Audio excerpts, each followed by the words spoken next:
श्रीमते भक्तिवेदांत स्वामी नामने।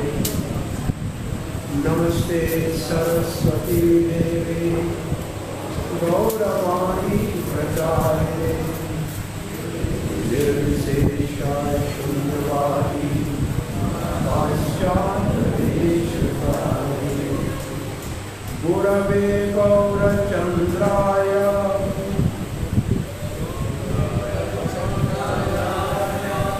गुरवे गौरचन्द्राय राधिकाय तदान्यै कृष्णाय कृष्णभक्ताय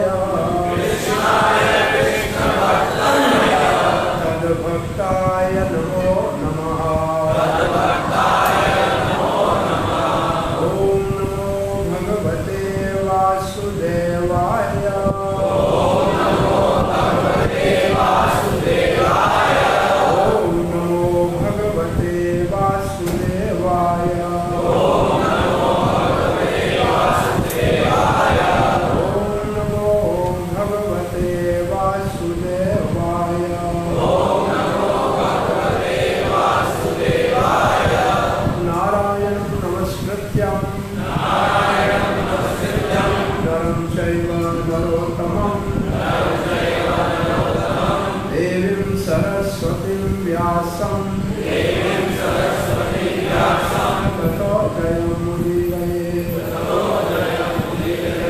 दष्टप्रायेषु भद्रेषु नित्यं भागवत सेवया भगवती उत्तम श्लोके भक्तिर्भवति नैष्ठिकी कृष्णाय वासुदेवाय देवकी नंदनाय च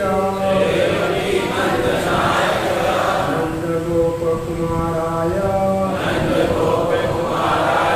गोविंदाय नमो नमः। जय श्री कृष्ण चैतन्य प्रभो नित्यानंद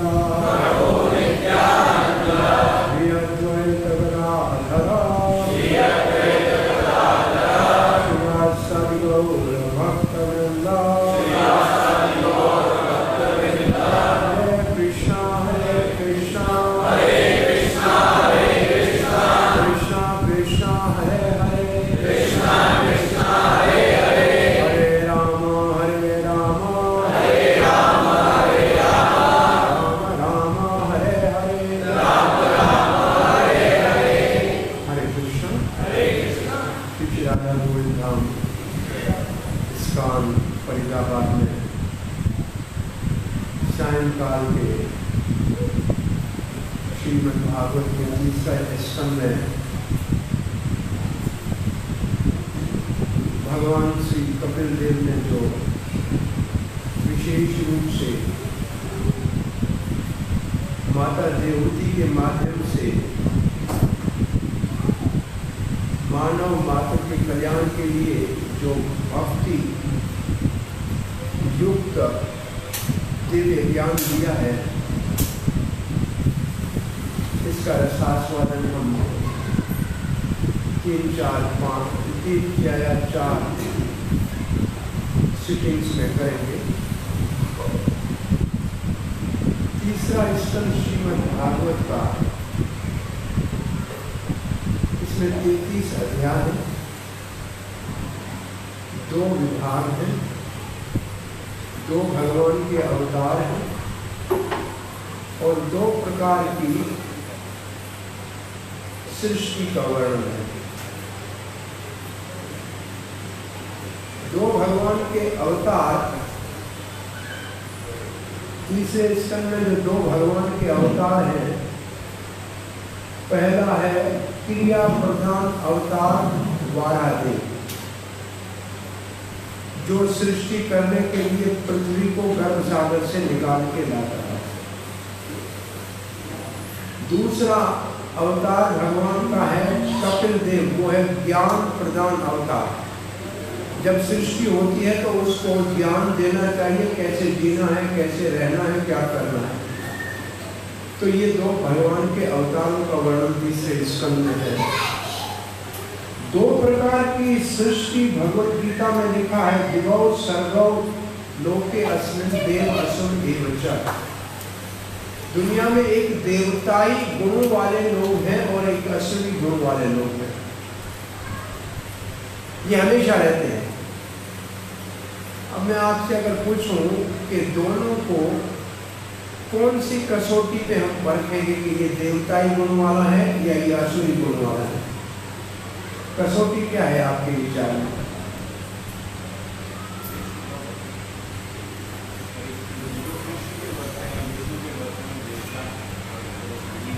एक श्लोक पद्म पुराण में ऐसे है जैसे आप कह रहे हैं, विष्णु भक्ता सुरा तद्विप्रिय असुरा।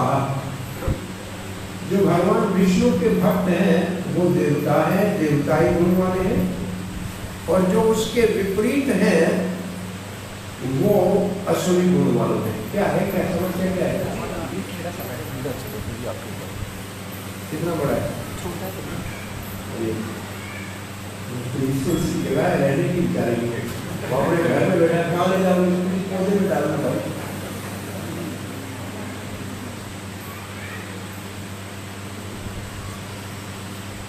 तो पहला क्या कसौटी है? विष्णु भक्ता सुरा। सुर का मतलब देवता। वैसे सुर का अर्थ है जो भगवान के सुर में सुर मिलाए, इसका मतलब है भगवान का आज्ञाकारी हो, वो देवता, और जो उसके विपरीत है वो असुरा। अब बताइए दुनिया में असुर ज्यादा है कि सुर ज्यादा है? असुर ज्यादा, असुर ज्यादा, असुरी प्रकृति। भगवत गीता में कौन सी कसौटी दी हुई है 16वें अध्याय में?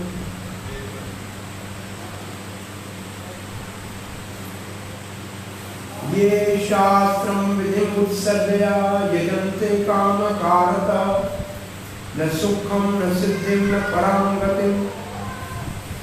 ये श्लोक कहता है जो शास्त्र के मर्यादा में रहते हैं वो देवताई पुरुष, जो शास्त्र का उल्लंघन करते हैं वो असुर। तो एक तो कसौटी है शास्त्र। अब मानो को भगवत गीता शास्त्र है, गीता शास्त्रम इदम ये पठे प्रियत पुमाम, ये व्यासदेव ने लिखा है कि गीता शास्त्र है। अब दुनिया में गीता शास्त्र पढ़ने वाले ज्यादा हैं कि नहीं पढ़ने वाले ज्यादा हैं? तो असुर ज्यादा हुए कि देवता ज्यादा हुए? और तीसरी कसौटी है जो सतोगुण में रहते हैं वो देवताई गुण वाले हैं, रजो और तमोगुण वाले असुर और राक्षसी है। अब फिर बताइए कि सतोगुण में कितने हैं और रजो तमो में कितने हैं? इसका मतलब संसार सारा ही असुरी प्रवृत्ति के लोगों से भरा हुआ है। बहुत बड़ी भारी समस्या है असल में। तो दो प्रकार की ये सर्ग, सर्ग शब्द का अर्थ आता है कि सर्ग किसको कहते हैं? तीसरे स्कंद का विशेष नाम है सर्ग। आप लोग सर्ग की माना आती है? अच्छा मैं एक और शब्द ये कहता हूँ, सर्ग और विसर्ग। भगवत गीता में 5 विषय है, सबको मालूम है। भगवत गीता में 5 विषय कौन से हैं? आत्मा, परमात्मा, प्रकृति, काल और कर्म। भागवत में 10 विषय है। भागवत में 10 विषय है। पहले विषय को कहते हैं सर्ग, दूसरे को कहते हैं विसर्ग, तीसरे को कहते हैं स्थान, चौथे को पोषण। तो सर्ग का मतलब है भगवान विष्णु की सृष्टि।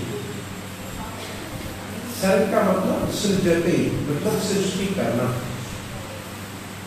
तो भगवान की सृष्टि सर्ग कहलाती है और ब्रह्मा जी जो सृष्टि करते हैं उसको विसर्ग कहते हैं। तो भगवान क्या करते हैं? जीवात्माएं देते हैं, शरीर बनाने के सब तत्व देते हैं, इंद्रिया मन आदि सब देते हैं, 24 तत्व देते हैं, जीव के कर्म देते हैं, ये मसाला भगवान देता है। इससे अलग प्रकार की आकृतियां, प्रकृतियां, संस्कृतियां, जो ये ब्रह्मा जी बनाता है। तो जो ब्रह्मा जी बनाता है उसको क्या कहते हैं? विसर्ग।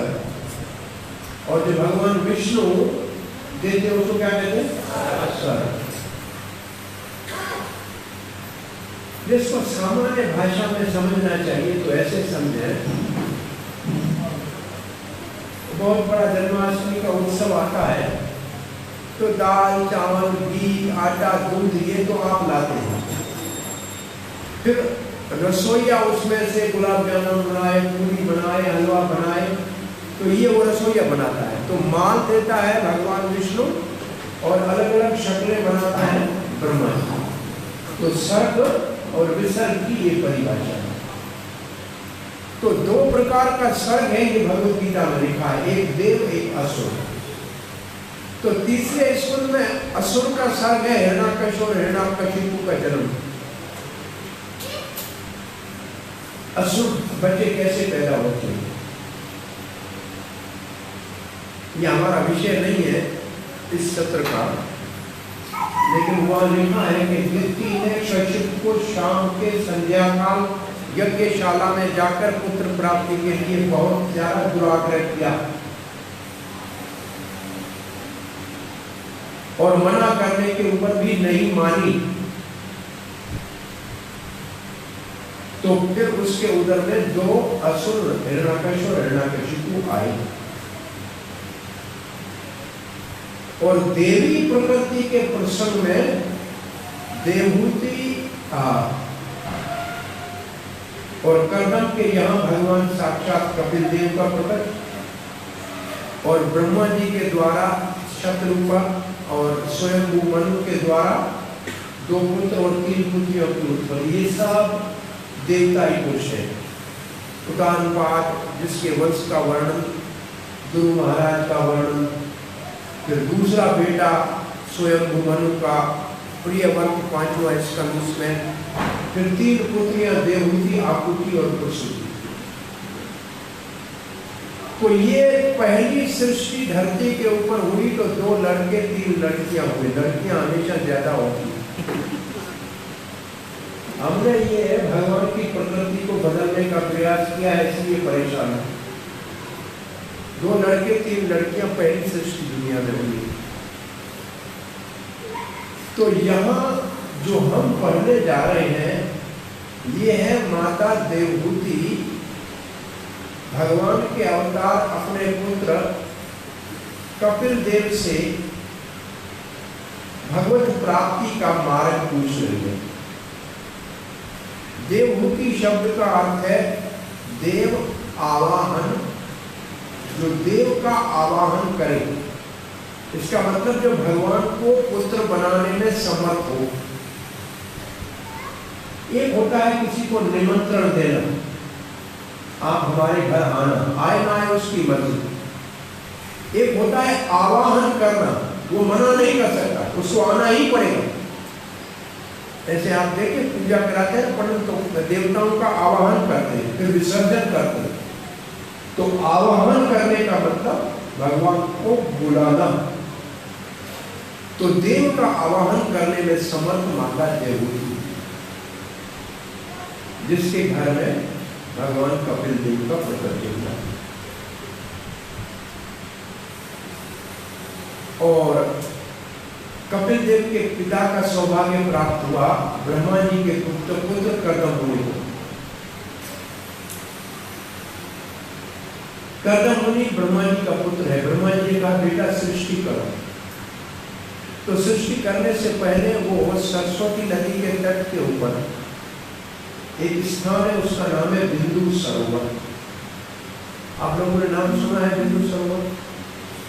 देखा है किसी ने? भारत में 4 सरोवर प्रसिद्ध हैं। मानसरोवर कैलाश, पंपा सरोवर जहां राम जी शबरी से मिले थे, ये कर्नाटक में पंपा सरोवर। तीसरा है नारायण सरोवर, जहां नारद जी ने प्रचेताओं को उपदेश दिया था और दक्ष के 10,000 पुत्र शबलास्वर और हरियास्वर को उपदेश देके ब्रह्मचारी बनाया। यह नारायण सरोवर। चौथा है बिंदु सरोवर, ये गुजरात में है। ये अहमदाबाद और पालनपुर के बीच में सिद्धपुर नाम का एक शहर आता है और सिद्धपुर में ही है, हाईवे के ऊपर। बिंदु सरोवर कपिल देव का प्रकट स्थल है, कर्दम मुनि की तपोस्थली है, जहां भगवान विष्णु ने पहला विवाह, उसकी योजना भगवान विष्णु ने बनाई। कर्दम मुनि को कहा, आपको 5 दिन के बाद स्वयं मनु अपनी पुत्री देवहूति को लाएगा विवाह के लिए, उसको स्वीकार करना मना नहीं करेगा। तो पहले विवाह का भी लड़के लड़की का मिलन कराया भगवान विष्णु ने। ये वो बिंदु सरोवर है जिसको मात्र गया कहते हैं। एक तो गया है जहां पितरों का पिंड करने जाते हैं, बोध गया। माताओं के उद्धार के लिए बिंदु सरोवर जाते हैं, क्योंकि माता देवहूति का उद्धार किया भगवान कपिल देव ने, उसको भक्ति दे दी, तो उसका नाम हो गया मातृ गया। परशुराम भगवान ने अपनी माता रेणुका का वध करने के बाद यही आगे तर्पण किया था, तो वहां एक छोटा परशुराम जी का भी मंदिर है। और उससे अधिक भी बिंदु सरोवर का महत्व ये है कि गर्ग संहिता में लिखा है कि एक बार जो बिंदु सरोवर में स्नान करेगा, उसको साक्षात भगवान श्री कृष्ण का तत्काल दर्शन होगा, मुलाकात होगी। और ये बात राजा रानी ने सुनी तो गोपियों के संग राजा रानी वृंदावन से बिंदु सरोवर गई, और जैसे स्नान कर रही थी तब तक कृष्ण ने बुला लिया कि राजा रानी को कृष्ण मिलने के लिए बुला रहे हैं। ये बिंदु सरोवर बहुत एक महत्वपूर्ण वैष्णव तीर्थ है। कभी आपका जाना हो द्वारका आदि की तरफ तो बिंदु सरोवर को भी दर्शन करना। वहाँ कपिल देव जी का प्रकट स्थल है, माँ देवहूति और कर्दम मुनि का मंदिर है और छोटा सा सरोवर है। सो कर्दम मुनि तपस्या कर रहे थे। स्वयं मनु ने अपनी पुत्री का प्रस्ताव दिया, उन्होंने स्वीकार किया, फिर भी तपस्या कर रहे थे। और कर्दम मुनि की तपस्या में सेवा में देवहूति राजकुमारी ने हुई। एक दिन पूछा कर्दम मुनि ने कि मनु पुत्री आपकी क्या इच्छा है?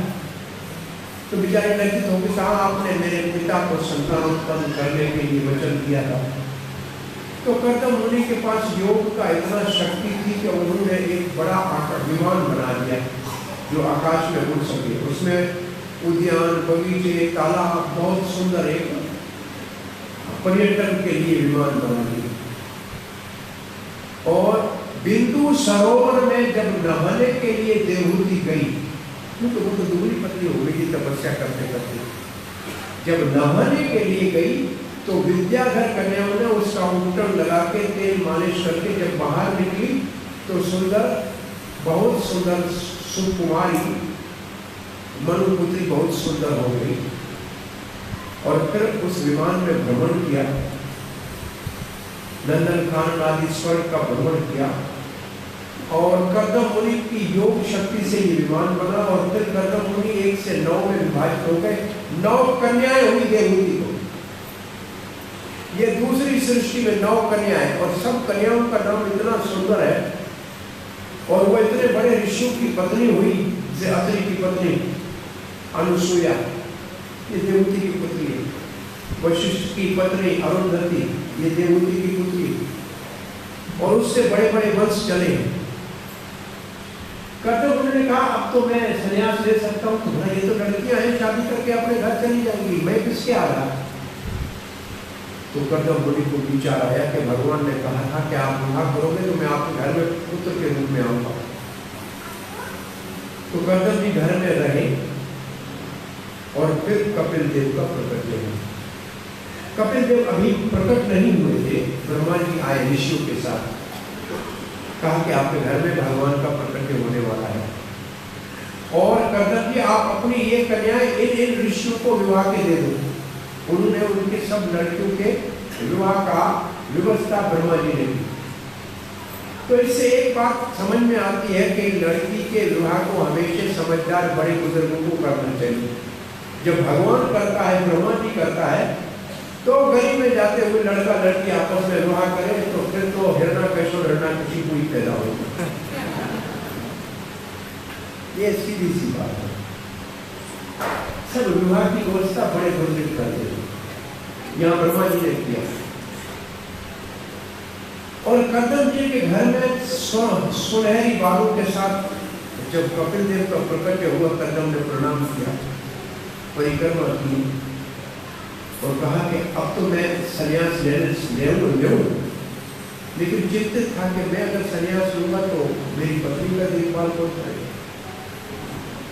तो कपिल देव ने कहा कि जो उपदेश मैंने आपको दिया मैं अपनी माता को दूंगा, आप निश्चित होकर उत्तर दिशा में तपस्या करने के लिए चले जाओ। कर्दम भी तपस्या करनी चाहिए, घर में भगवान का अवतार हुआ फिर भी तपस्या करनी चाहिए, क्योंकि कर्दम का भाव भगवान के प्रति दास्य का है और घर में बेटा है उसमें वात्सल्य का भाव नहीं आ सकता। तो कर्दम के हृदय में वात्सल्य का भाव आ ही नहीं सकता था, तो फिर रस का आभास हो जाएगा। वो भगवान के प्रति ईश्वर भाव रखता था, यहाँ भगवान बेटा बन के आएंगे तो रस का आभास हो जाएगा। इसलिए भगवान ने कहा आप जाकर तपस्या करें और कर्दम की तपस्या करने चले। उसके बाद देवहूति एक दिन अपने पुत्र को क्या कहती है, यहाँ से हमारा ये सत्संग शुरू होगा और ये 25वां अध्याय जिसके ऊपर श्री प्रभुपाद ने धारावाहिक सत्संग किया और एक पुस्तक छपा, देवहूति को कपिल देव की शिक्षाएं, ये अलग पुस्तक है। और श्रीमद् भागवत में जो उपदेश है उन उपदेशों में दूसरा सबसे बड़ा उपदेश है देवहूति को कपिल देव का उपदेश। सबसे बड़ा दूसरा भागवत का उपदेश है। सबसे बड़ा पहला उपदेश है भगवान श्री कृष्ण को उद्धव गीता, और दूसरे नंबर से सबसे बड़ा उपदेश है कर्दम पुत्र कपिल देव का देवहूति को उपदेश। तीसरा और चौथा स्कंद, इसमें संवाद है मैत्रेय और विदुर संवाद। मैत्रेय ऋषि विदुर को बता रहे हैं, दोनों स्कंद पूरे के पूरे मैत्रेय ऋषि बोल रहे हैं, विदुर जी सुन रहे हैं। परंतु वही बात सूत गोस्वामी कह रहा है, सनक आदि ऋषि सुन रहे हैं। वही बात सुखदेव गोस्वामी कह रहे हैं, परीक्षित महाराज सुन रहे हैं। तो आइए पहले श्लोक का रसास्वादन करते हैं। सनक उवाच, इसका मतलब नैमिषारण्य में जहाँ सनक 88,000 ऊर्ध्वरेता ऋषियों के साथ कलयुग के प्रभाव को रोकने के लिए दीर्घकालीन यज्ञ का सत्र चला रहा था, वहाँ सूत गोस्वामी आया था जो भागवत सुनाने शुरू किया।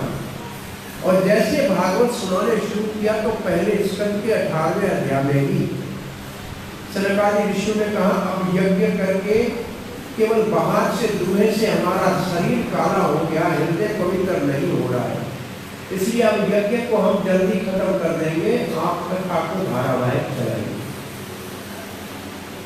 तो ये कथा सौनक आदि ऋषि सुन रहे हैं कहाँ?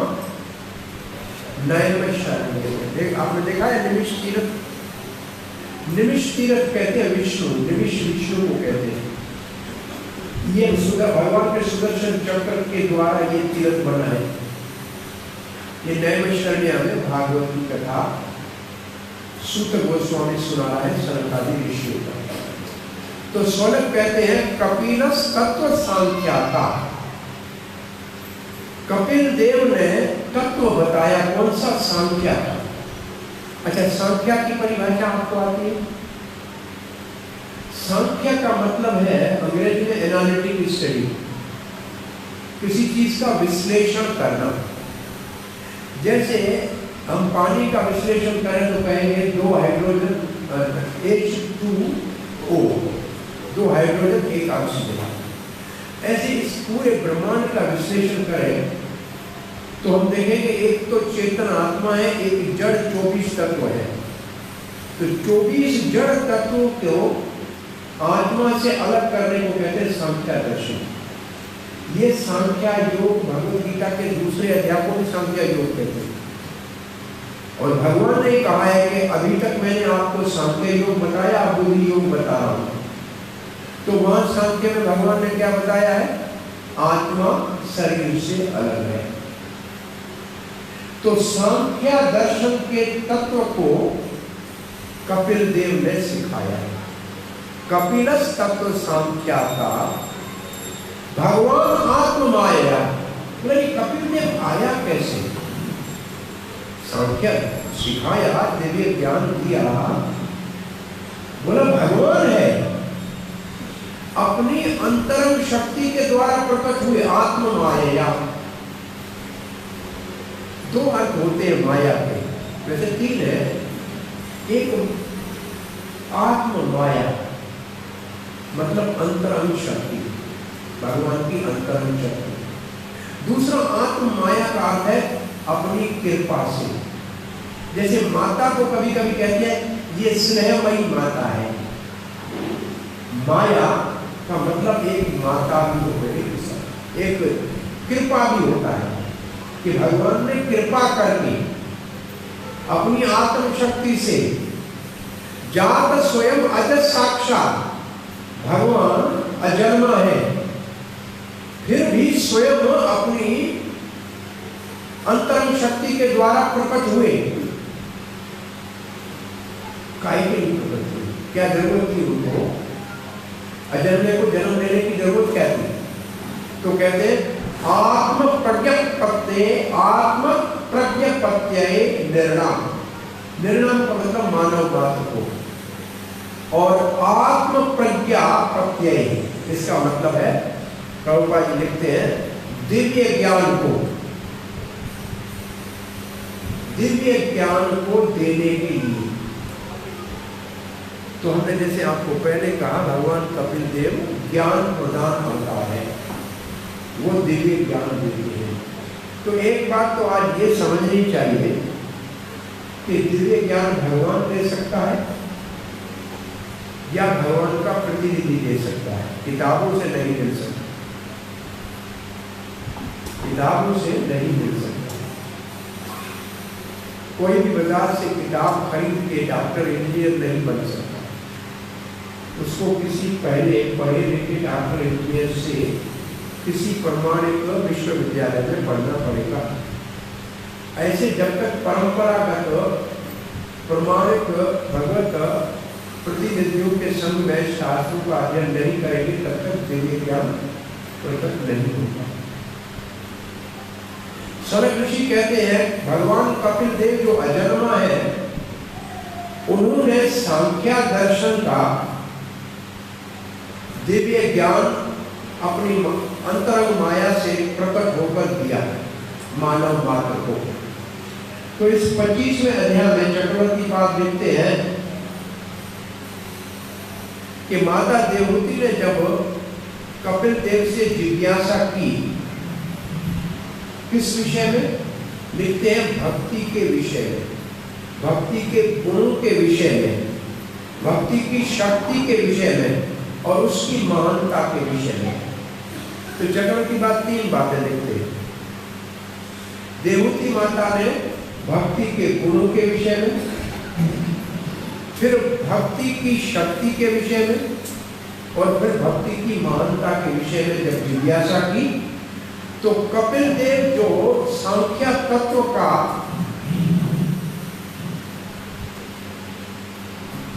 आचार्य है, प्रोफेसर है, प्रभुपाद जी कभी लिखते हैं प्रोफेसर ऑफ सांख्य फिलॉसफी।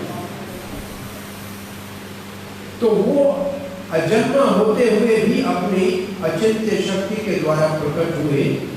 तब उसके लिए एक बहुत बड़ा प्रसिद्ध श्लोक है जो यहाँ दिया हुआ है भगवत गीता के 4वें अध्याय का 9वां श्लोक है। ये भगवत गीता का प्रभुपाद जी की भाषा में सबसे मुख्य श्लोक है। जन्म कर्म च मे दिव्यम एवं यो वेति तत्वतः त्यक्त्वा देहं पुनर्जन्म नैति माम एति सो अर्जुन। अर्जुन, जो मेरे जन्म को और मेरे कर्म को लोक से न्यारा, अलग, दिव्य और अलौकिक जानता है तत्व से, वो जन्म मृत्यु से मुक्त होकर मेरे पास आता है। तो इसका मतलब भगवान का जन्म हमारी तरह नहीं होगा, हमारा जन्म कर्मों से होता है। अच्छा, पहले 3 सिद्धांत समझ लो। जन्म होता है शरीर का और फिर शरीर की मृत्यु भी होती है। आत्मा का न जन्म होता है न मृत्यु होता है, उसका आना जाना होता है, लेकिन आना जाना होता है कर्मों के कारण, स्वतंत्रता से नहीं। आत्मा किसी के घर में किसका बेटा बनेगी, कौन से शहर में, कौन से देश में, ये आपके बस में नहीं है। ये कर्म से देव नेत्रेण, ये ब्रह्मा जी और धर्मराज आदि निर्णय करेंगे कि इसको कहाँ जन्म देना चाहिए, इसके कर्म कौन से। तो पहला सिद्धांत है शरीर का जन्म होता है, मृत्यु होती है। दूसरा सिद्धांत है आत्मा का आना जाना होता है कर्मों के कारण। और तीसरा सिद्धांत है भगवान का अवतार होता है अयुक्त की कृपा के कारण। वो अपनी इच्छा से प्रकट होते हैं जीवों के ऊपर दया करने के लिए। तो भगवान ऐसे प्रकट। प्रभुपाद जी का तात्पर्य में लिखते हैं आत्म प्रज्ञापत्य का अर्थ है, प्रभुपाद जी लिखते हैं कि भगवान मानव मात्र को दिव्य ज्ञान देने के लिए आए।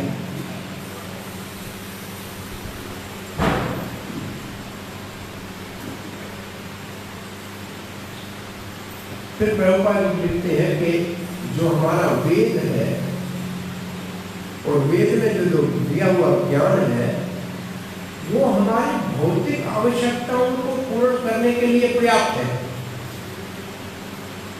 बहुत बड़ी बात लिख रहे हैं। इसका मतलब वेदों के अंदर केवल भौतिक आवश्यकताओं को पूरी करने की ही सामर्थ्य है। इसका मतलब ये हुई वो वेद हमको बता रहा है कि हम अच्छी तरह से इस संसार में कैसे रहें और आस्ते आस्ते सतोगुण तक कैसे पहुंचे। और सतोगुण में ज्ञान की वृद्धि होती है। अगर आप भगवत गीता का श्लोक याद करें, सदो सतो संजायते ज्ञानम, सतोगुण में ज्ञान प्राप्त करने की इच्छा होती है। जब हम सतोगुण में आएंगे तो आप जैसे इतना हिम्मत करके आज इतने लोग सब मंदिर में आए हैं, ये आपके सतोगुण की वृद्धि का परिचय है कि आप भागवत के श्रवण के लिए पधारे हैं। ये सतोगुण की पहचान है। और प्रभुपाद जी लिखते हैं जब रजोगुण में व्यक्ति होता है तो ज्ञान में रुचि नहीं होती। और ये प्रभुपाद में अमेरिका में उतरते ही देखा था कि ये लोग कहते हैं कि अमेरिका के लोग बहुत बड़े प्रगति किए हुए हैं, सुखी है, लेकिन ये तो रजो तमोगुण में पागल की तरह भाग रहे हैं, लोग भी लालची है, आलसी। प्रभुपाद का अमेरिका की धरती के ऊपर चरण रखते ही कहा कि ये रजो और तमोगुण से ग्रस्त लोग हैं। इसका अर्थ है कि रजोगुण और तमोगुण के लोगों को ज्ञान में रुचि नहीं है। और प्रभुपाद कहते हैं रजोगुण के लोग तो केवल संसार में इंद्रिय तृप्ति के भोग के पीछे लोग ही लालची होते हैं, बस इससे ज्यादा उनकी कोई रुचि नहीं है। और अज्ञानता के तमोगुण के लोग जो हैं वो तो पशु के स्तर पे जीते हैं, आलसी होते हैं। कितने आलसी होते हैं तमोगुण के लोग? आलसी होते हैं। कितने आलसी होते हैं? एक राजा ने अपने मंत्री को कहा कि जाओ मेरे राज्य में कोई आलसी लोग ले आओ। तो एक पेड़ के ऊपर व्यक्ति बैठा था। मंत्री ने कहा राजा ये सबसे बड़ा आलसी। बोला आलसी कैसे, पेड़ के ऊपर चढ़ा तो होगा ना, तो आलसी होगा कैसे चढ़ा होगा? बोला महाराज चढ़ा नहीं, यहाँ सोया हुआ था, पेड़ होगा ये ऊपर चला गया। तब से यही पड़ा है। ये आलसी किसको कहते हैं? बेर के पेड़ के नीचे आलसी सोया हुआ था, बेर गिरा उसके पेड़ के ऊपर। वो किसी को बुला रहा, भैया इधर आना, तो बोल के आई, बोला ये बेर उठा के मेरे मुंह में डालो।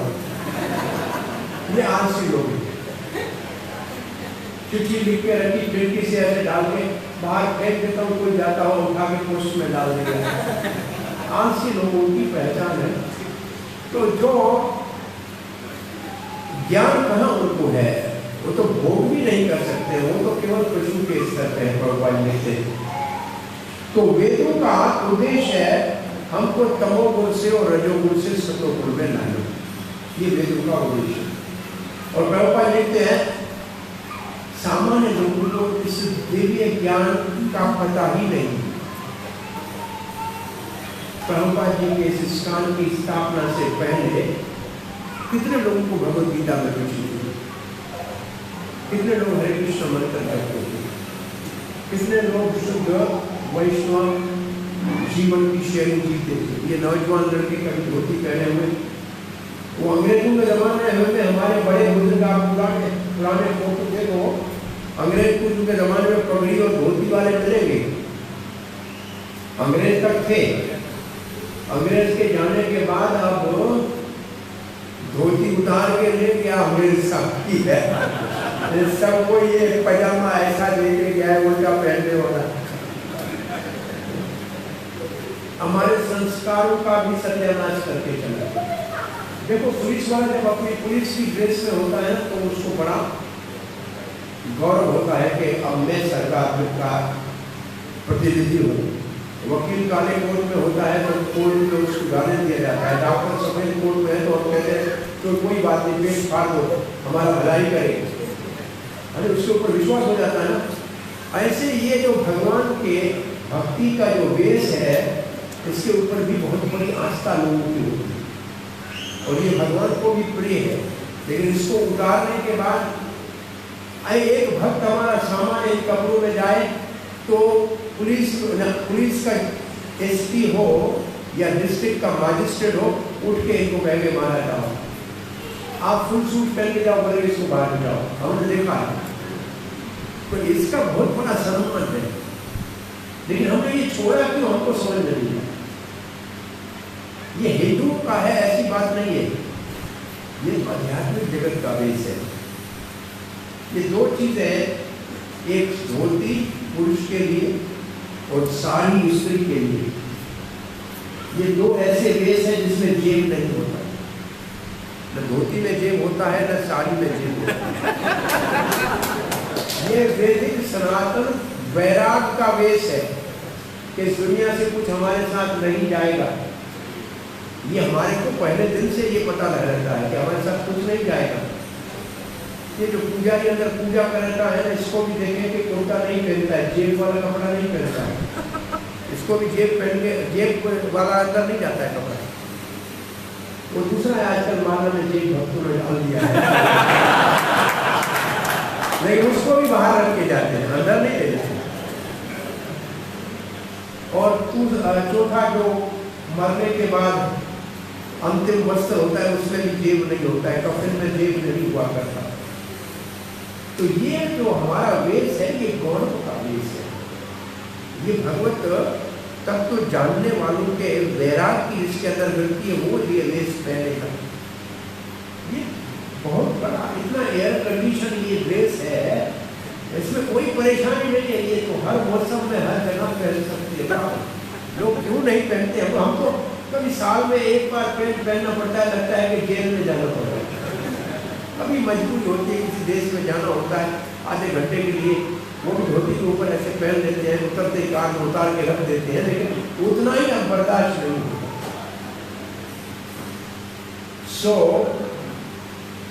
प्रभुपाद जी लिखते हैं कि कपिल देव का अवतार जो हुआ है, जो अजन्मा है, वो केवल दिव्य ज्ञान देने के लिए ही प्रकट हुए थे। अब फिर प्रभुपाद लिखते हैं सांख्य का अर्थ है जड़ और चेतन को अलग करके समझना। जड़ और चेतन समझते हैं, जड़ और चेतन, शरीर और आत्मा, इनको अलग करके समझना। फिर प्रभुपाद जी एक बहुत बड़ी बात लिखते हैं, क्योंकि ज्ञानी लोग कहते हैं कि हम ब्रह्म हैं। ये वेद का महावाक्य है, अहम ब्रह्मास्मि, मैं ब्रह्म हूं। प्रभुपाद जी कहते हैं ये इतना जानना कि मैं ब्रह्म हूं पर्याप्त नहीं है। आप ब्रह्म है, लेकिन ब्रह्म का कार्य क्या है? ब्रह्म सक्रिय कैसे होगा? तो केवल मैं ब्रह्म हूं ये जानना, मैं जड़ नहीं हूं, मैं चेतन हूं ये जानना अपने आप में पूर्ण नहीं है, पर्याप्त नहीं है। प्रभुपाद लिखते हैं अहम ब्रह्मास्मि अपने आप में पर्याप्त नहीं है। हमको पता होना चाहिए कि ब्रह्म का कार्य क्या है। ब्रह्म भूता प्रसन्नात्मा सोचती न कामयति संसर्वेषु भूतेषु मद्भक्तिं लभते पराम। जो ब्रह्म के स्तर पे है उसको न दुनिया में कुछ चाहिए और कुछ जाने का दुख नहीं है, सबके साथ समान व्यवहार करता है, तब असल में भगवान की पराभक्ति प्राप्त कर सकता है। इसका अर्थ है कि ब्रह्म स्तर के ऊपर आने के बाद पराभक्ति या उत्तम भक्ति शुरू होती है। तो ब्रह्म में हूं, इसका मतलब ब्रह्म का कार्य है भगवान से प्रेम करना। वो नहीं जानते हैं ज्ञान वाले। और प्रभुपाद लिखते हैं ये दिव्य ज्ञान केवल मानव समाज में ही संभव है, पशु के लिए ये ज्ञान नहीं है। और मानव को ही नियम से जीने की, अब जैसे कहे कि रास्ते में लाल बत्ती लगी हुई है तो इंसान ही गाड़ी को खड़ा करेगा, गधा तो नहीं खड़ा होगा। भाई गधा कुत्ता तो चला जाता, लाल बत्ती खड़ा होता है क्या? इसका मतलब नियम है मानव के लिए है, तो वेद है, शास्त्र है, ये मानव के लिए है, पशु के लिए नहीं है। ये प्रभुपाद जी निर्णाम की परिभाषा लिख रहे हैं। इस श्लोक में जो निर्णाम शब्द है, सांख्या की परिभाषा लिखी, निर्णाम की लिखी, कपिल देव के अवतार अजन्मा है ये लिखा है। अब जब जीवन को हम नियम में चलाएंगे शास्त्र के, तो हम ज्ञान को प्राप्त करने के अधिकारी बनेंगे। आज दूसरे श्लोक में सनक ऋषि कहते हैं न हि अस्यः वर्षमणः पुंसां वरिमणः सर्वयोगिनां विश्रौतौ शुद्धदेवस्य भूरि तृपयन्ति मेयस्वः।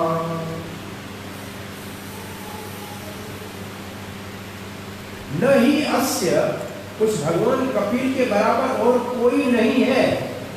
किस बात में? विशर्मण, विशर्मण, विशर्मण का वर्षमण, वर्ष, वर का मतलब वरेण्यम, वरेण्यम का मतलब उससे ऊपर कोई नहीं है, सबसे वरिष्ठ है। ये वरिष्ठ शब्द जहां से निकला है वहां से ये शब्द निकला है वर्षमण। वर्षमण का मतलब भगवान कपिल देव से बड़ा कोई नहीं है। इसका मतलब जैसे भगवान सबसे बड़े होते हैं। और वरिमण का अर्थ है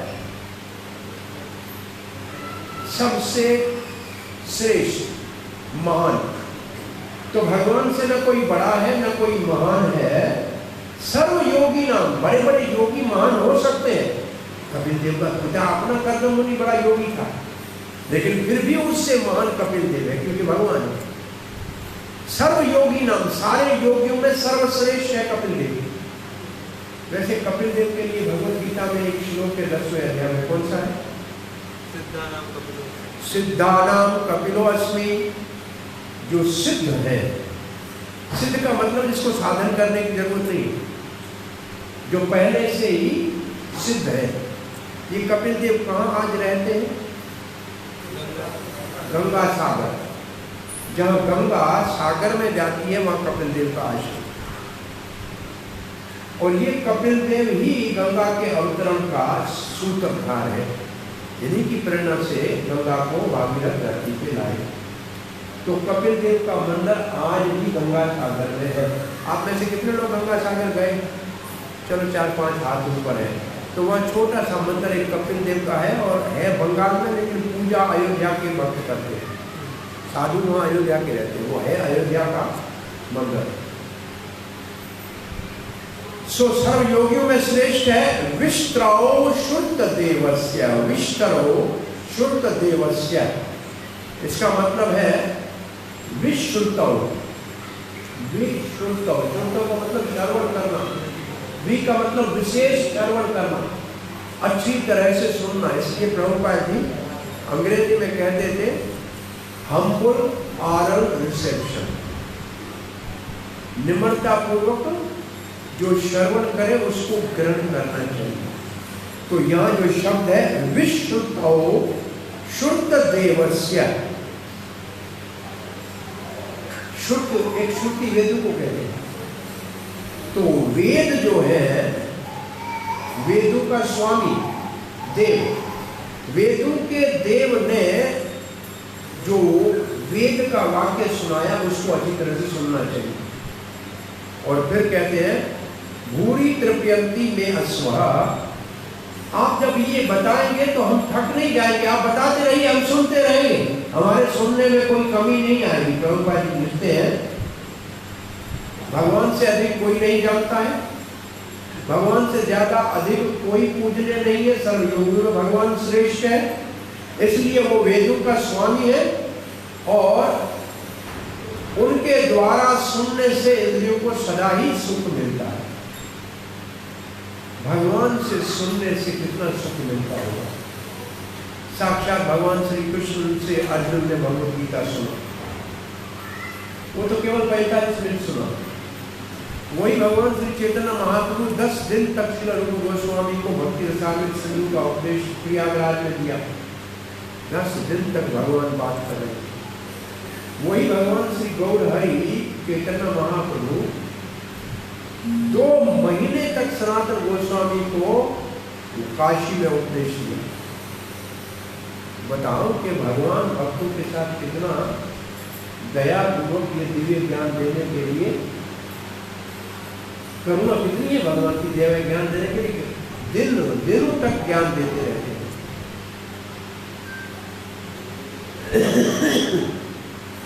सोना कहते हैं हमको सुनने में बड़ा सुख मिल रहा है, हम इससे तृप्त नहीं हो रहे हैं। कपिल देव के विषय में जो सबसे महान है और उनसे बड़ा कोई नहीं है, वो पुरुष अवतारों से भी महान है, योगियों में दत्तात्रेय से भी महान है। यहाँ 2 नाम लिखे हैं।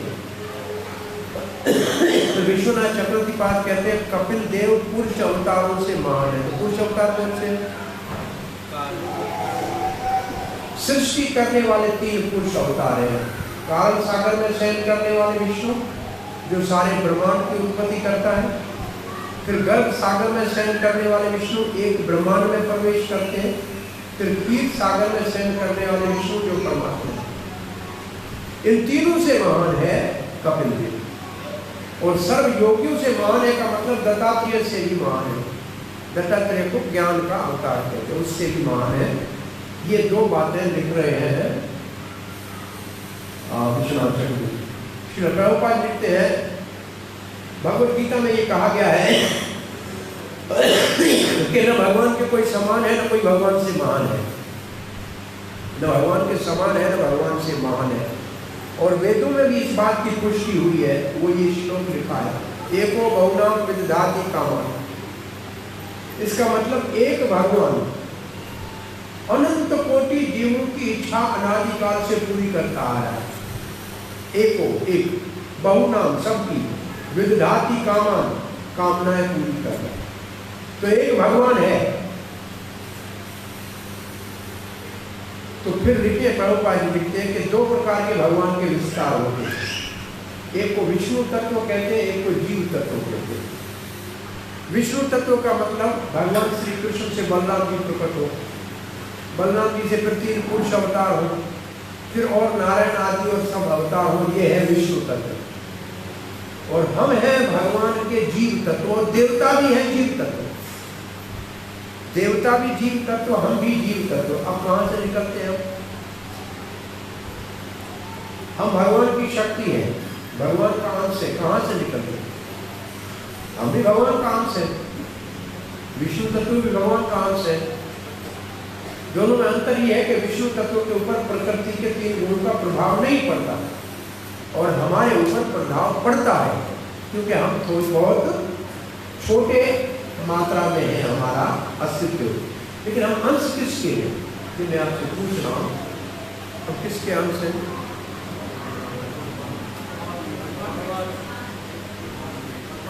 भगवान श्री कृष्ण के अंश है। भगवद गीता से कहेंगे तो ममई अंश जीवलोक के जीव भूत सनातन।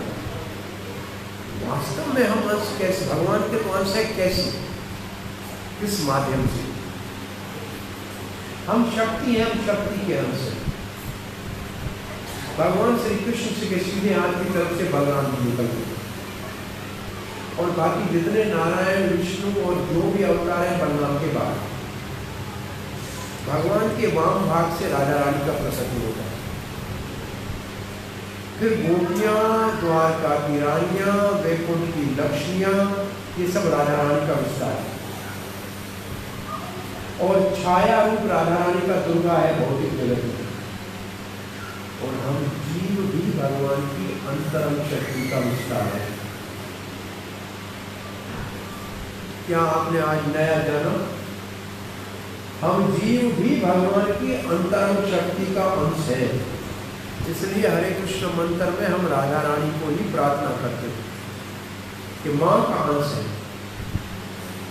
और ये प्रभुपाद जी के तात्पर्य में पढ़ना है तो दूसरे स्कंद के 10वें अध्याय के 3रे श्लोक के तात्पर्य के लास्ट पैराग्राफ में ये लाइन पढ़ना कि अंतरंग शक्ति का अंश जीव जो बाह्य शक्ति के प्रभाव में आता है, ऐसे लिखा है।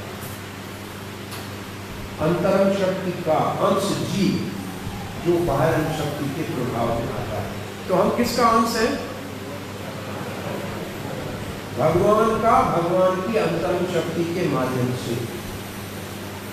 तो हमारा अंतरंग शक्ति को हरे कृष्ण मंत्र में प्रार्थना करना संगत है। हरे कृष्णा कृष्णा कृष्णा हरे हरे, हरे राम राम राम हरे हरे। प्रभुपाद लिखते भगवान षड्गुण संपन्न है। भगवान शब्द का अर्थ है स्वेच्छे गुण परिपूर्ण हो। एक नाम पंजाबी में एक नाम है छगन, सुना है कभी छगन? हाँ, मतलब 6, गण का मतलब गुण, जिसमें 6 गुण है, भगवान का नाम है छगन लाल। ये छगन शब्द भगवान की परिभाषा है। हम तो उसका मजाक उड़ाते हैं छगन का।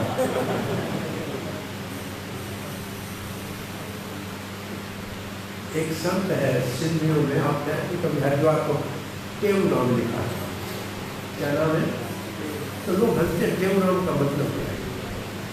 टेव नाम का मतलब जो राम के भक्त जिनने 3 गुणों को त्याग दिया, 3 गुणों को छोड़ के उससे ऊपर उठा, तभी जाके राम को पाएगा। तो 3 गुण से ऊपर उठा हुआ व्यक्ति, तो छगन षड्गुण संपन्न, उसको कहते छगन। और प्रभुपाद लिखते हैं भगवान कपिल देव सर्व योगियों में महान है।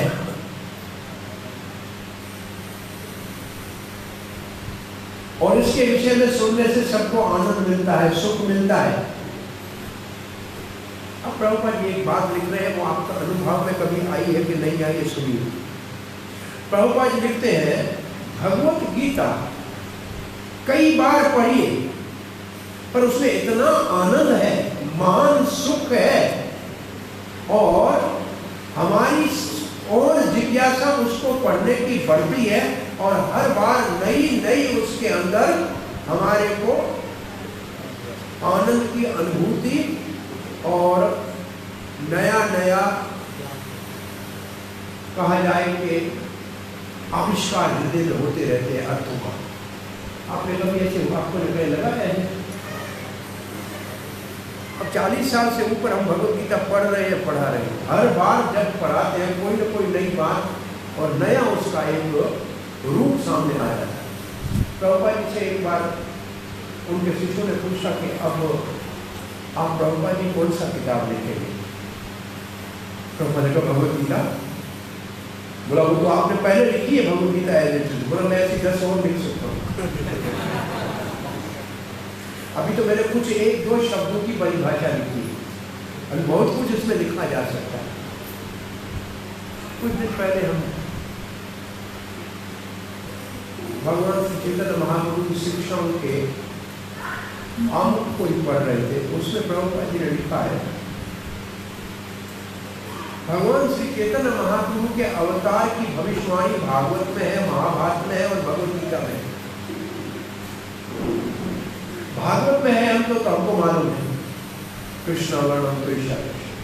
महाभारत में विष्णु सहस्त्र नाम में है, हे मंगो, और ये स्वर्ण वर्ण, ये भी मालूम है। भगवत गीता में प्रभुपाद ने किया कि भगवत गीता में भी चैतन्य महाप्रभु के अवतार की भविष्यवाणी।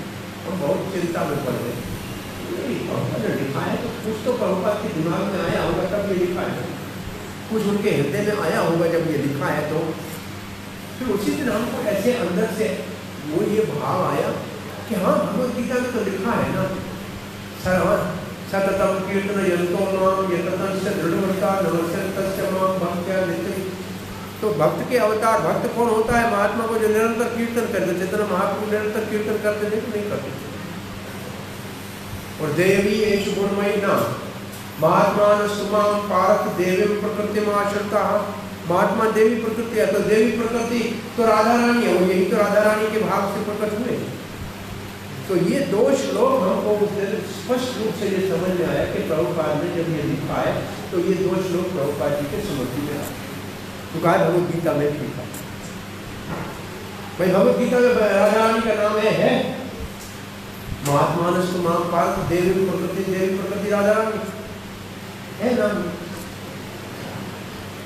तो ऐसे कई बार भगवत गीता को बार बार पढ़ने से प्रभुपाद जी कहते हैं कि नई नई अनुभूतियां होती हैं। तो गांधी जी भी कहते थे कि मैं जब समस्याओं में घिर जाता हूँ तो गीता माता की गोद में सर रखता हूँ। जैसे माँ की गोद में बच्चा सर रखता है तो माँ उसके सारे संकटों का निवारण करती है, ऐसे गीता माता ने कभी मुझे निराश नहीं किया, सदा ही मेरा मार्गदर्शन किया। इसका मतलब गीता जो है वो साक्षात श्री कृष्ण है। वो जितने भाव से आप उसके पास जाओगे उतना ही वो अपने आप को प्रकट करेगा। वो किताब नहीं है, आपकी सेवा के भाव को देखकर उतना ही अर्थ आपको समझ में आएगा। इसलिए निरंतर गीता को पढ़ते रहो तो सदा नया सुख। कृष्ण हर समय नया है। गोपियों को कृष्ण वही नहीं दिखता है, दूसरी बार देखते हैं तो वो नहीं होता, दूसरा हो जाता है।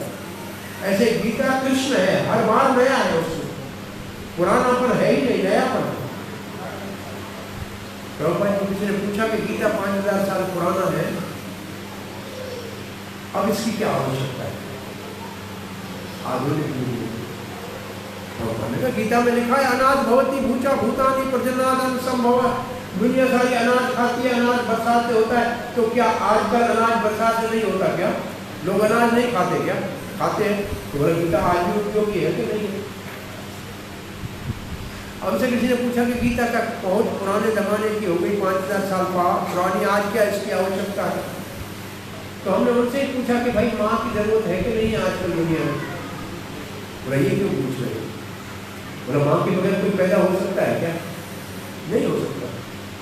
माँ के बगैर कोई चलना सीख सकता है? नहीं। माँ के बगैर कोई बोलना सीख सकता है? नहीं।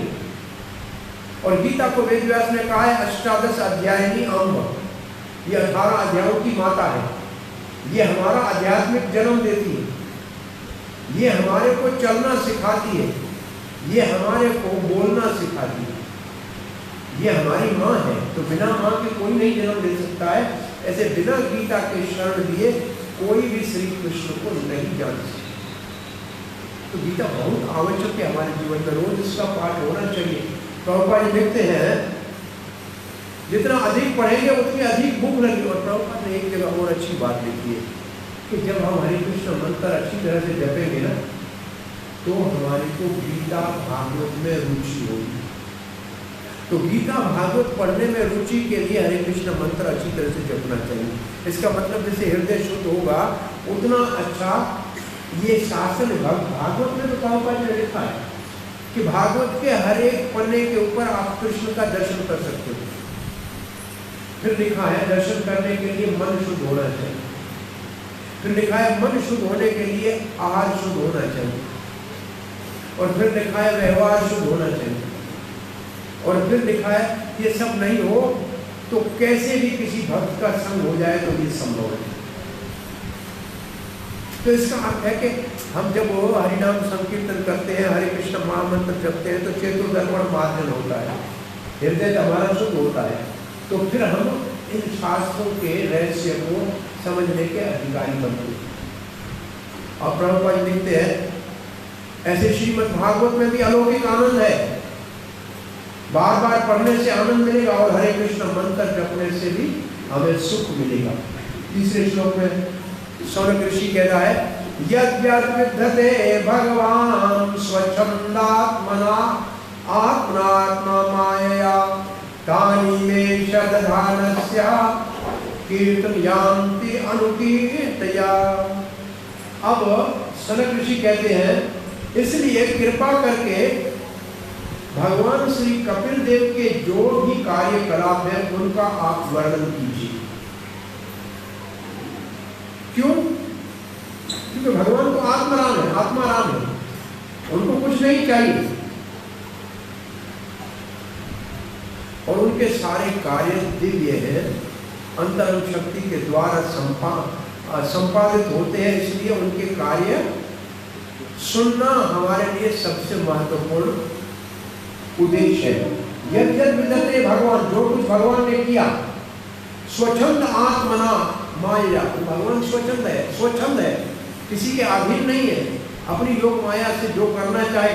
तानी में श्रद्धान से हम बड़े श्रद्धालु हैं। कीर्तयानि, आप उसको बताइए।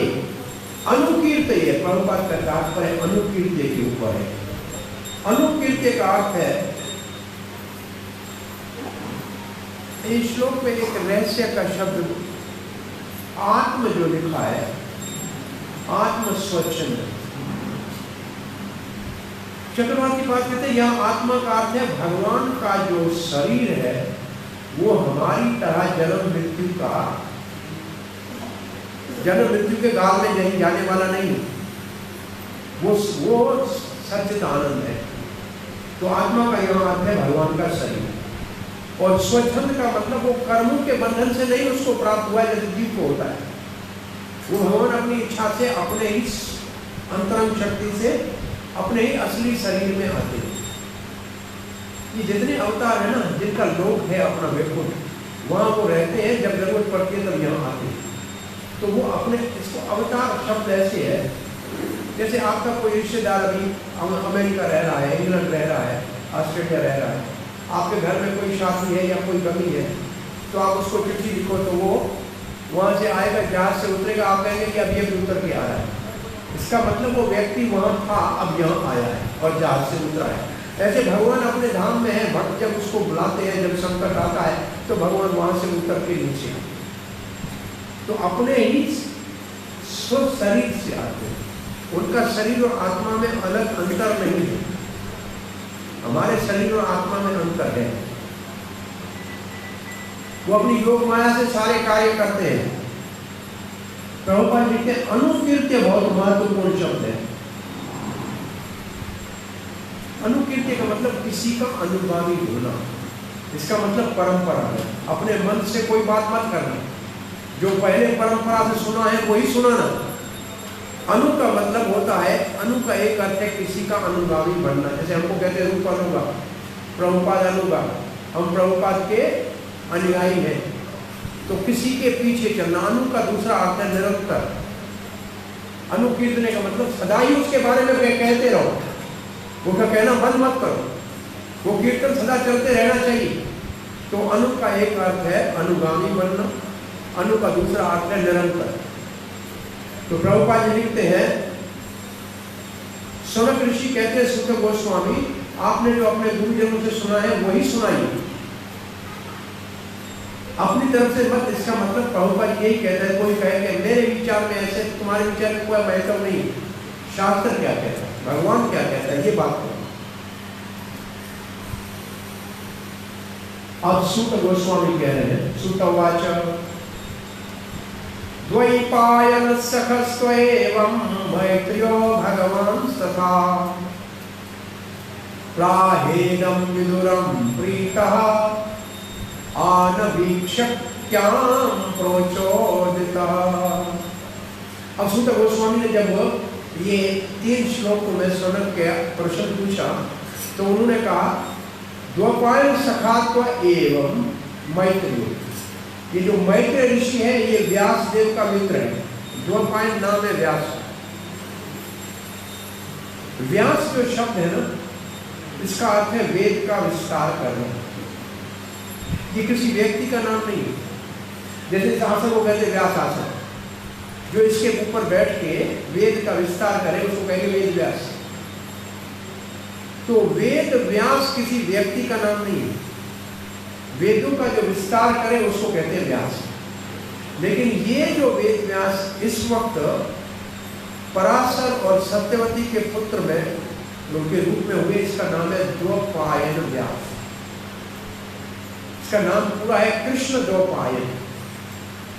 द्वैपायन का मतलब द्वीप के ऊपर पैदा हुआ। पानी के बीच में जो आइलैंड होता है उसको द्वीप कहते हैं। द्वीप के ऊपर जन्म हुआ और रंग का सांवला है, इसके लिए उसका नाम है कृष्ण द्वैपायन। तो द्वैपायन का सखा मैत्रेय, इसका मतलब मैत्रेय मुनि वेद व्यास का मित्र है। कैसा है मैत्रेय? भगवान। इसका मतलब साक्षात भगवान का अनुग्रह प्राप्त हुआ है। मैत्रेय को भगवान श्री कृष्ण ने द्वारका में जाने से पहले उपदेश दिया है। तो मैत्रेय भगवान की संज्ञा दी गई है।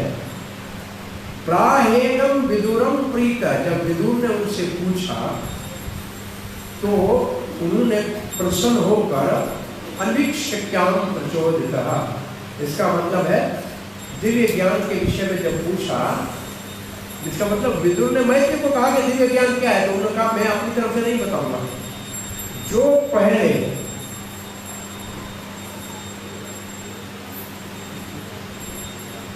कपिल देव ने देवहूति को बताया वही मैं आपको कथा बताया। ये अर्थ है अनुकीर्तन का। मैं अपनी तरफ से नहीं बता रहा, मैं भगवान की संज्ञा मेरे को दी है लोगों ने। मैं बहुत महान हूँ, व्यास का मित्र हूँ, वेद को जानता हूँ, भगवान से मिला हूँ, फिर भी मैं अपनी तरफ से नहीं कहूँगा।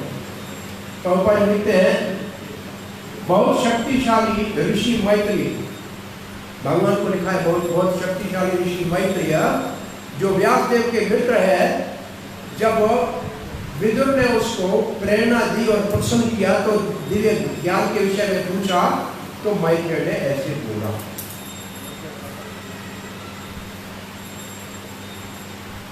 श्री प्रभुपाद लिखते प्रसन्न और पुत्र जब भगवान के विषय में हो और सुनने वाला भी कोई प्रमाणिक गुरु हो, सुनाने वाला प्रमाणिक हो, सुनने वाला योग्य शिष्य हो, तो निश्चित रूप से ज्ञान प्रकट होता है।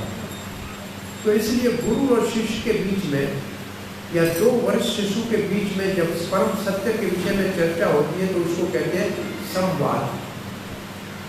जैसे गीता का नाम है कृष्ण अर्जुन संवाद, और ये है मैत्रेय विदुर संवाद।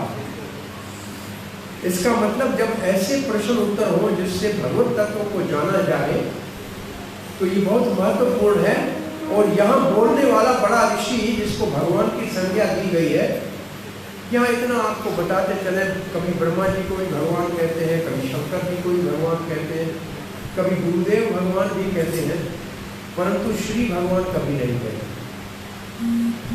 श्री भगवान सिर्फ भगवत गीता में कृष्ण बोलते हैं तब कहते हैं। तो श्री आगे लगाने का मतलब होता है लक्ष्मी या राधा।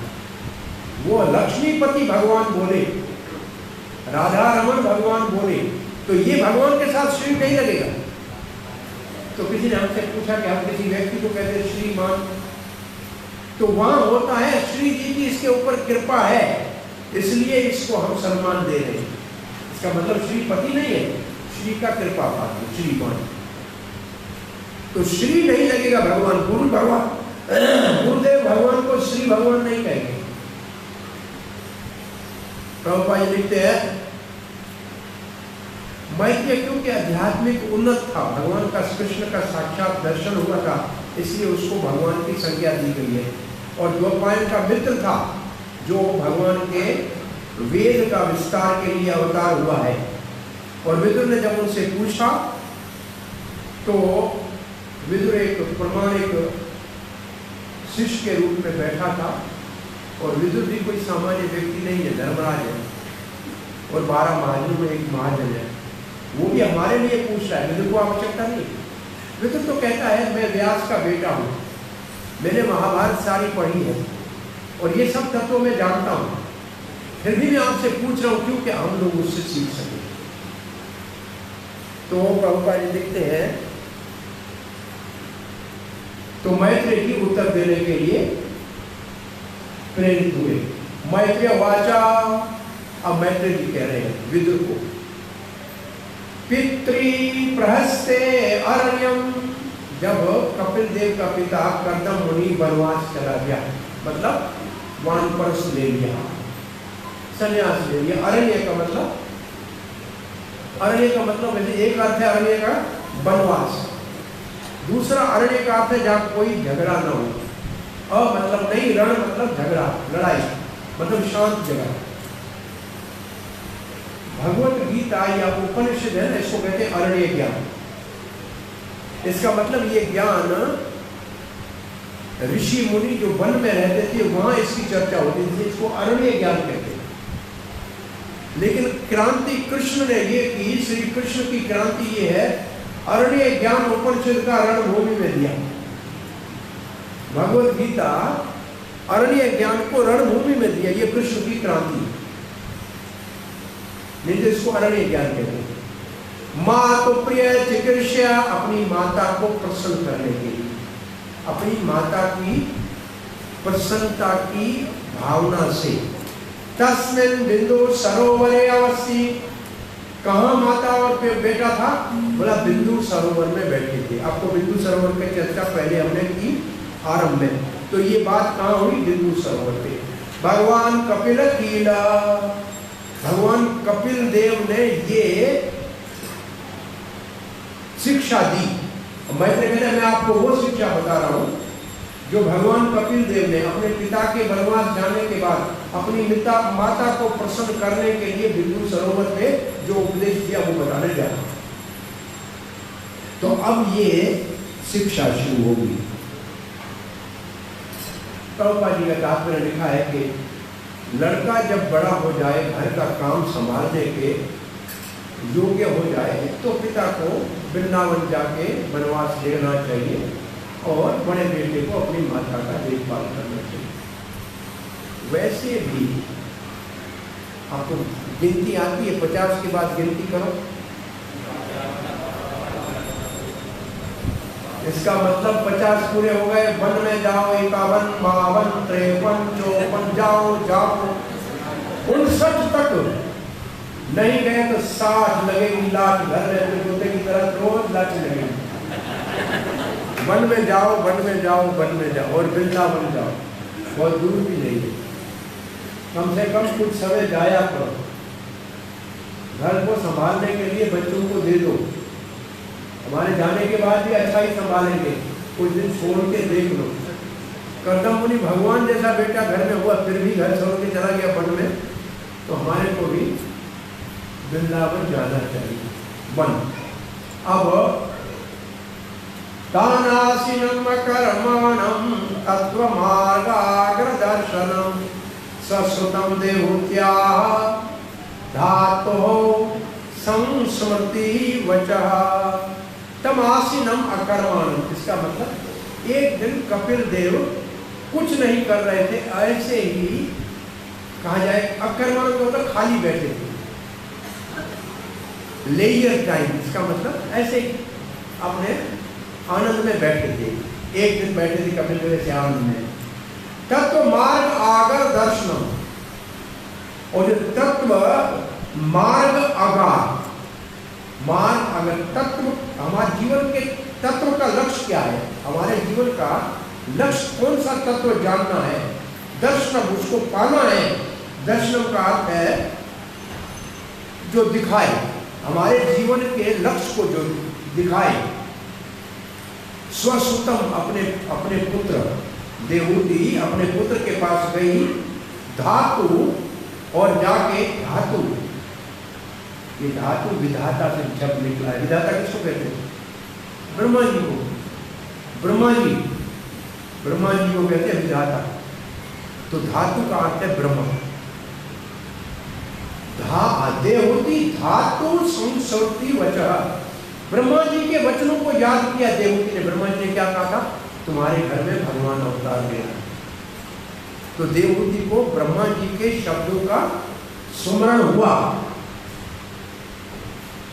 और उन्होंने कपिल देव से जिज्ञासा की। अब मैत्रेय की यहां से आगे है कपिल देव की शिक्षाएं देवहूति के लिए।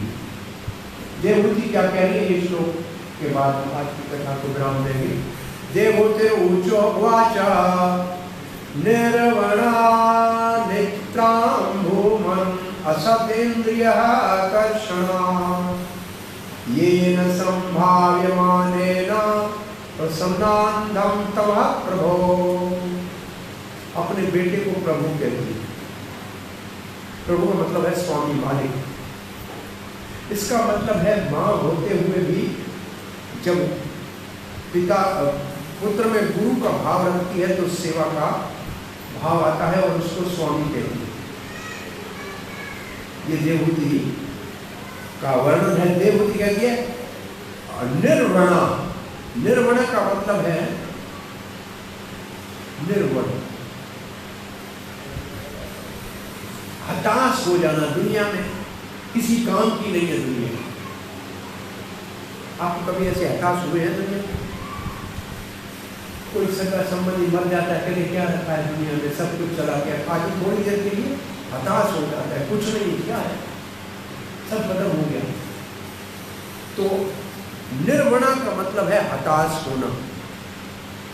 और भक्ति विनोद ठाकुर देखते हैं जब तक ऐसे दुनिया से हम डिसगस्टेड नहीं होते तब तक भगवान में आसक्त नहीं हो पाते। दुनिया से पीछा छूटे तब भगवान से संबंध जुड़े। दो नाव में पांव रख के कोई पार नहीं हो सकता। तो देवहूति माता कहती है निर्वणा नित्राम, नित्राम, और नित्राम का अर्थ है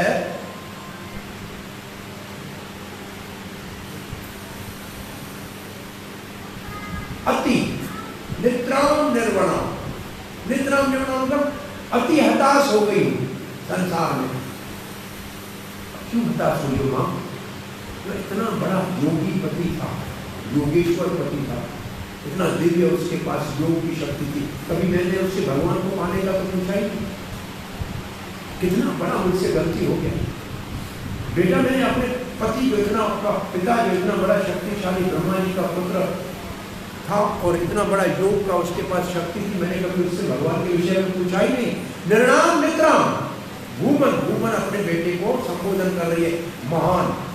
भूमन का मतलब बहुत बड़े, हे महान पुत्र, हे मेरे नाथ, असक्त इंद्रिय तृष्णा। ये हताश क्यों हो गई माई? बोला सदा ही असत्य मतलब जो सदा नहीं रहने वाली है। इंद्रिय का मतलब हमारी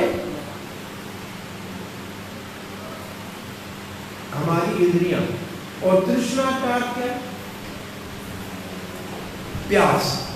इंद्रियां कभी नहीं कहेंगी कि हम संतुष्ट हो गए, हमें कुछ नहीं चाहिए। ये हमारी जो इंद्रियां हैं ये कभी नहीं कहेगी कि हम संतुष्ट हो गए। इनकी भूख और बढ़ती रहेगी, ये कभी खत्म नहीं होगी, इनकी इच्छा कभी खत्म होने वाली नहीं। इंद्रियों की और मन की इच्छाएं कभी खत्म नहीं होगी। और इसलिए कहते असत इंद्रिय तर्षणात्। बेटा मैं इंद्रियों के भोग से असंतुष्ट कब से अब हताश हो गई हूँ, क्या जरूरत थी इन सब चीजों को करने की। ये न संभाव्यमाने ये न संभाल, बस ये इंद्रियों के ही भोग के पीछे दुनिया भाग रही है। परपन्ना अंधम तमः प्रभु, और कहते परपना, वैसे परपना बहुत अच्छा शब्द है, शरणागति का शब्द है, यहाँ उसका अर्थ दूसरा है। परपना का मतलब गिर गई, कहाँ? अंधम तमः प्रभु, अंधे कुएं में गिर गई हो। दो अपने बेटे के लिए, एक प्रभु एक विभु, दो शब्द कह रही है। हे भूमन, हे प्रभु, इंद्रियों के भोग के पीछे भागते भागते मैं हताश हो गई हूं और अंधे कामनाओं के कुएं में गिर गई हूं। ये इसको कहते हैं, जब दिव्य ज्ञान प्राप्त करना हो तो अपने आप को दीनहीन बनाना पड़ेगा। मुझे कुछ नहीं आता है, मैं गिरा हुआ हूं, जब ऐसे कहोगे तब कोई आपको उठाएगा। पहले से कहो मैं सब कुछ जानता हूं तो कुछ प्राप्त नहीं होगा। तो माता जी ने कहा, देवहूति ने कहा, मेरे भौतिक इंद्रियों ने जो मुझे सताया है उससे मैं बहुत पीड़ित हूं। हे मेरे स्वामी, मैं तो अज्ञानता के कुएं में गिर पड़ी हूं। मैं इस भौतिक भोगों से अब तंग आ चुकी हूं। ये तो सदा ही हमारे पीछे लगे हैं और मैं तो अंधकार में जीवन जी रही हूं।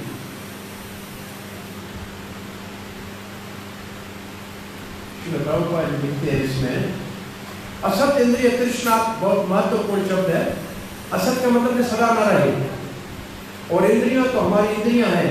असत इंद्रिय तृष्णा का अर्थ है सदा ही इंद्रियों के पीछे भागना, इंद्रियों के भोग के पीछे भागना, और सारी दुनिया हमेशा ये करती है। विशेष रूप से सारी इंद्रियां हमेशा परेशान करती हैं।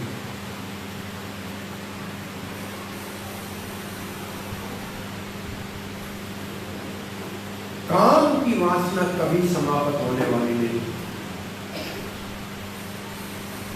ये बहुत बड़ा भारी दोष है। प्रभुपाद जी ने एक बार कथा बताई थी कि दिन भर से अकबर ने पूछा कि काम कब खत्म होगा, मरने से पहले नहीं होगा। उन्होंने भी जीते ही कहना जी पूरा हो गया, क्या काम की भावना करेगा। तो बोला चलो हमारे साथ अस्पताल में। अकबर को अस्पताल में ले गया, एक बूढ़ा मरने वाला 90 साल का, और आप समझेंगे उसको सब नलियाँ लगी हुई थी, ऐसे आंखें सब खुली हुई। अकबर को कहा आप चलो मेरे साथ शहंशाह आपकी लड़की नौजवान को साथ ले चलो। लड़की नौजवान को साथ ले गया। वो मरने वाला उसको बताया कि ये राजा आया है, ये मंत्री आया है, लेकिन उन्होंने दोनों को नहीं देखा और उस लड़की को ऐसे देख रहा था। जिस का देखो मर रहा है लेकिन इसके अंदर से काम की वासना नहीं है। तो ये जो बात है देवहूति माता जी कहते हैं ये वासनाएं जाने वाली नहीं है, जीते जी रहेंगी। भगवद गीता का बहुत प्रसिद्ध श्लोक है, शक्नोति यशोरुम प्राप्त शरीर विमोक्षणात् काम क्रोध भव वेगम संयुक्त ससुखी नरः।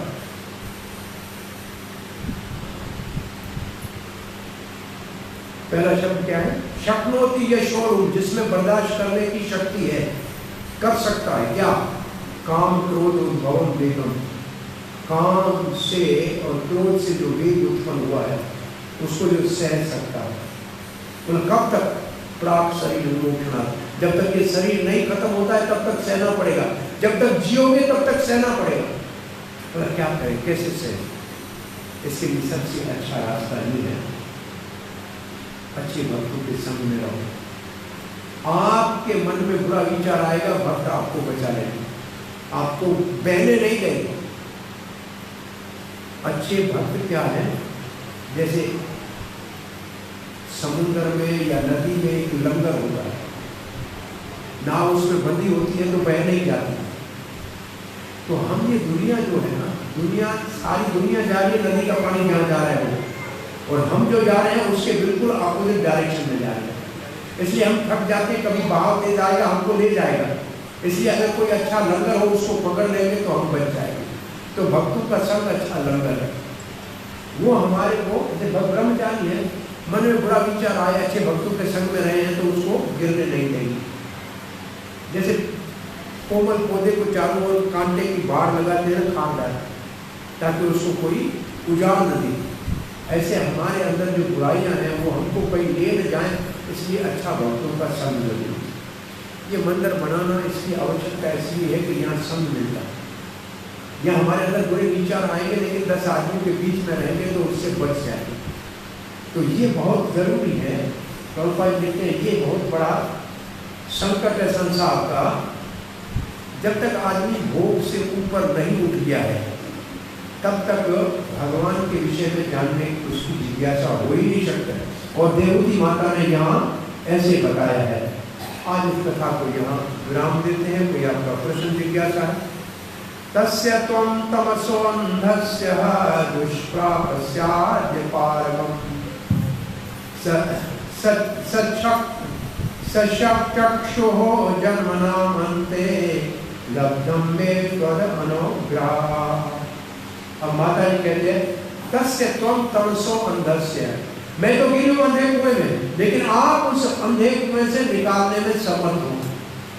दुष्प्राप्य परागम, आप जो हो उसको दुष्प्राप्य, उससे पार पाना मुश्किल है।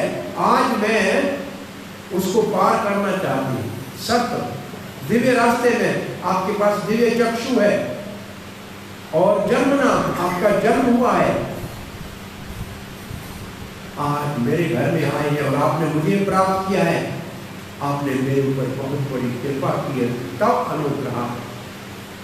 बेटा आप मेरे घर में इसलिए आए हैं कि मुझे अंधे कुएं से निकाल सके, आपने मेरे ऊपर ये अनुग्रह किया है। तो ये माता जी कहते हैं, कह रही हैं आप एकमात्र इस अंधे कुएं से निकालने के साधन हो, एकमात्र आप ही रास्ता हो और कोई नहीं, क्योंकि आप मेरी दिव्य आंख हो। मैं तो अंधी हूँ, जैसे हम कहते हैं ओम अज्ञान तिमिरान्धस्य, हम तो अंधकार में पैदा हुए, ज्ञान गुरु देता है। तो आप मेरे गुरु हो, मेरी आंख हो, आप मेरी दिव्य आंख हो। आपने कृपा करके मेरे घर में मेरे पुत्र के रूप में प्रकट होने का मेरे ऊपर अनुग्रह किया। प्रागम का मतलब और कोई मुझे संदेह कुएं से नहीं निकाल सकता, आप ही केवल एकमात्र निकाल सकते। प्रभुपाद लिखते हैं ये श्लोक बहुत महत्वपूर्ण है। शिष्य और गुरु के बीच में क्या संबंध होना चाहिए वो इस श्लोक में बताया हुआ है। प्रभुपाद लिखते हैं शिष्य और गुरु के संबंध का ये श्लोक सूत्रधार है। शिष्य बद्ध आत्मा है, वो अंधकार के अज्ञान के अंधकार में है, इसलिए वो भौतिक इंद्रिय तृप्ति में लगा हुआ है, अपने आप बाहर नहीं निकल सकता। अगर वो भाग्यशाली है और गुरु का संग मिला, कैसा गुरु? बोला कपिल देव जैसा, या कोई कपिल देव का प्रतिनिधि हो, इसका मतलब भगवान का कोई प्रतिनिधि हो, तो उसकी कृपा से अज्ञान के अंधकार से बाहर निकल सकता है। इसका अर्थ यह है कि अपने आप कोई भौतिक बंधन से मुक्त नहीं हो सकता। नहीं 100 अंधे हो और कहें कि सूर्य नहीं है तो मानोगे क्या? एक आंख वाला बच्चा कहे सूर्य है तो मांगेंगे कि नहीं मानेंगे? तो दुनिया में सब अज्ञानता के अंधकार में, वो कहाँ बताएंगे कि भगवान कहाँ है? सब बंधे हुए हैं तो खोलेगा कौन? जिसके हाथ खोले हुए हैं तो वो खोलेगा ना। तो इसका मतलब ये है कि जब तक कपिल देव या उसके प्रतिनिधि ऐसा प्रमाणित गुरु नहीं मिलता, तब तक अपने आप कोई भी भौतिक जगत के बंधन से मुक्त नहीं हो सकता। और प्रागम का मतलब है जो अपने शिष्य को भौतिक जगत के दूसरे पार ले जाने में समर्थ हो, अपने शिष्य को भौतिक जगत से निकाल के आध्यात्मिक जगत में ले जाने में समर्थ हो, इसको कहते हैं प्राग। पार ले जाना, प्राग पार ले जाना, भौतिक जगत से पार ले जाना। तो यहाँ बंधन का जीवन है, वहां मुक्ति का जीवन है, आध्यात्मिक जगत है। और गुरु जी हमारे अज्ञान के आंखों के ऊपर ज्ञान की प्रकाश से वो तरफ दिखाते हैं जो भौतिक जगत से परे है।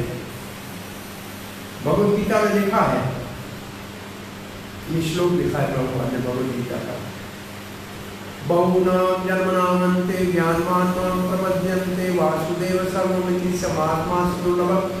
ये प्रभुपाद ने इसको पैराफ्रेज किया है कि बहुत जन्मों के बाद ज्ञानी लोग इस तथ्य को जानते हैं कि वासुदेव ही सब कुछ है और गुरु जी का शरण लेते हैं, तब वो अंधकार से प्रकाश की ओर जाते हैं।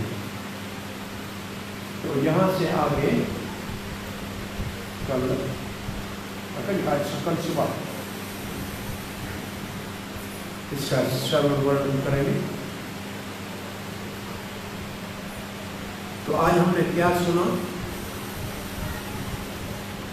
पहले तो सतोगुण में आके ज्ञान की जिज्ञासा करने की इच्छा होनी चाहिए, फिर किसी प्रमाणिक भगवान के प्रतिनिधि के शरण में जाना चाहिए और अपने आप को अज्ञानी मूर्ख मानना चाहिए, तब जाके कोई हमको अज्ञानता के अंधकार से निकाले।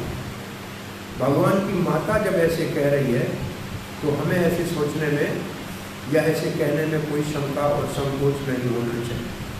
हरे कृष्ण।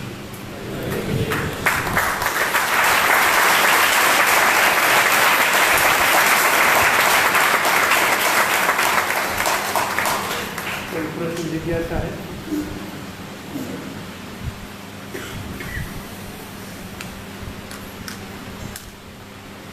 नहीं? तो एक पुस्तक है teaching of Lord Kapil to Devahuti, Devahuti माता को कपिल देव की शिक्षा है। वो ये पूरा 25वां अध्याय प्रभुपाद जी का धारावाहिक सत्संग है। आपके पास है तो उसको लाया कीजिए, नहीं है तो ले लीजिए और ये साथ रखिए। 3-4 क्लासों के अंदर इसका हम रसास्वादन करेंगे, तो इसको साथ लाएंगे तो बहुत अच्छा है और आप पढ़ के आएंगे तो कुछ और जानकारी आपसे हमको भी प्राप्त होगी। श्रील प्रभुपाद की